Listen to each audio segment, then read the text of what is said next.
എന്റെ അമ്മ എന്നോട് പറഞ്ഞപ്പോഴാണ് എനിക്കൊരു കാര്യം മനസ്സിലായത്. എനിക്ക് കല്യാണം കഴിക്കാൻ പ്രായമായെന്ന്. അപ്പൊ അമ്മ എന്നോട് പറഞ്ഞു പൊന്നുമോൻ തന്നെ ഒരു പെൺകുട്ടിയെ കണ്ടുപിടിക്കാൻ.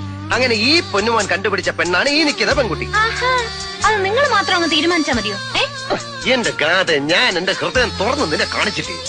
എനിക്കറിയാം നിനക്ക് എന്നെ ഇഷ്ടമാണെന്ന്. അത് തുറന്ന് പറയാൻ എന്താ ഇത്ര മടി? തുറന്നു പറയൂ, ഹൃദയം തുറന്ന് മനസ്സ് തുറന്ന് എന്നെ ഇഷ്ടമാണെന്നുള്ള കാര്യം ഒന്നും മടിക്കാതെ തുറന്നു പറയൂ. തുറന്നു പറയാൻ എനിക്ക് മടിയൊന്നുമില്ല.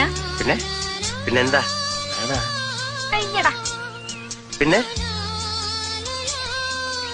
നിങ്ങൾ പറയാൻ എനിക്കൊരു അവസരം തരണ്ടേ? ഓ അങ്ങനെ. Okay okay, I am sorry sorry sorry. ശരി, പറഞ്ഞോളൂ, ഞാൻ കേൾക്കാൻ കാതോർത്തിരിക്കാം. എനിക്ക് നിങ്ങളെ ഇഷ്ടമല്ല. I hate you. It's impossible.